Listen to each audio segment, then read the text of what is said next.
Hi there!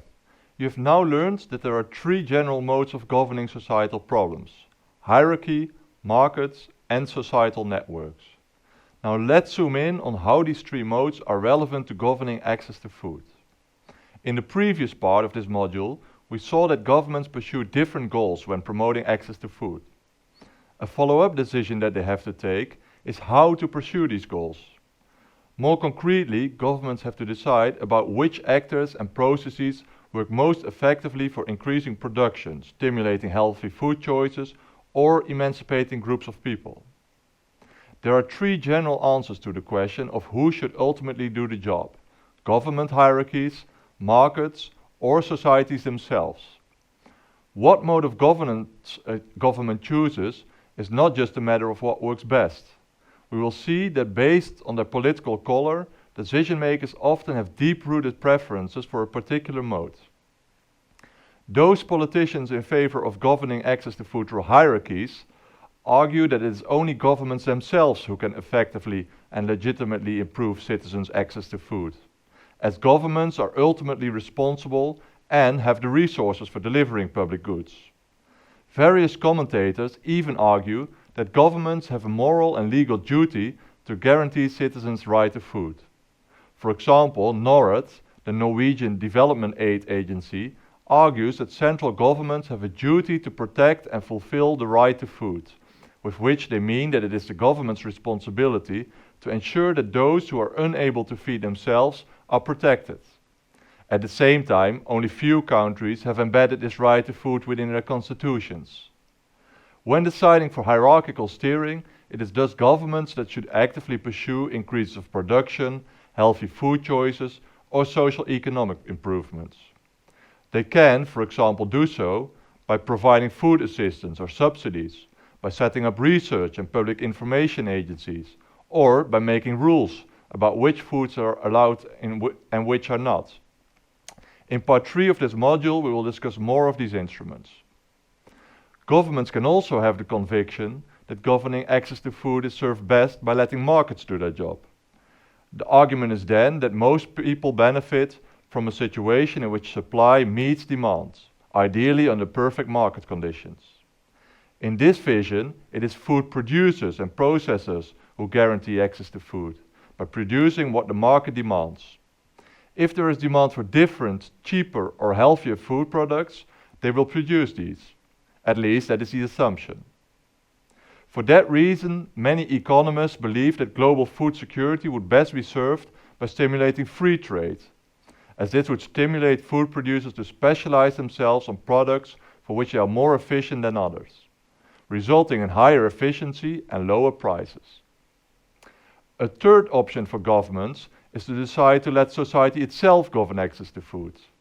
The assumption then is that citizens and societal movements much better know what problems to access to food exist and how these can be addressed. Society is argued to be more creative, flexible, and resourceful than governments are. This line of thinking has become popular in many European countries in recent years. In these countries, notions like big society and social innovation have become very fashionable. A good example of this form of steering are the systems of food banks that have been set up in many countries.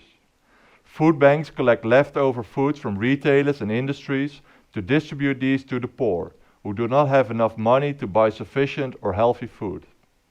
Most of these food banks are run by groups of citizens or charities, with only a small facilitating role for governments. What becomes clear from this discussion of modes of governing is that what mode a government prefers has major implications for who decides what is ultimately on our plates and how such decisions are being made. There are fierce debates between NGOs, academics, politicians and other stakeholders about which actors should be in the lead. For example, the dominance of market mechanisms and the big role that multinational companies such as Coca-Cola, McDonald's, Unilever or Monsanto play in contemporary food governance have attracted considerable critiques from different groups of stakeholders who argue that these companies would not be interested in effectively tackling hunger, malnutrition or the external costs of current modes of food production. It will therefore not come as a surprise that there are big political debates about choosing a mode of governance. In fact, what mode of governing governments favor largely depends on their political color, their political ideology. We observe that governments across countries have different political colors and thus favor different kinds of approaches, but also that preferences within a country may change after elections and the following change of government.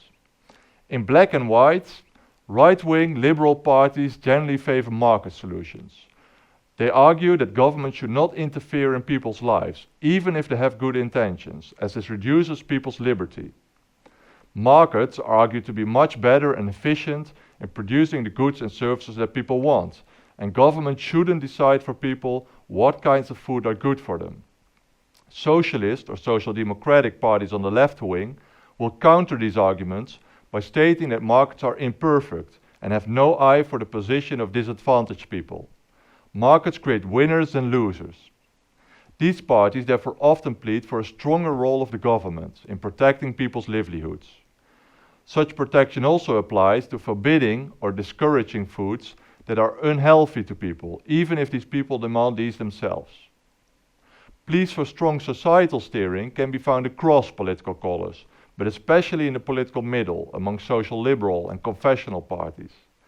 These parties recognize the shortcomings of both governmental hierarchies and markets, and argue that individual or community initiatives are the best and most democratic way of drawing from the creativity and resources that are to be found in society.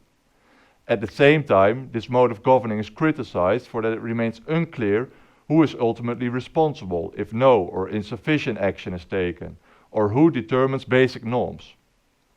Both governing access to food through society and through markets therefore almost always include some role for the government. For example, governments may reduce the shortcomings of the market by forbidding foods that lead to cancer or heart disease. Likewise, they may support societal initiatives with resources or end them when laws are broken.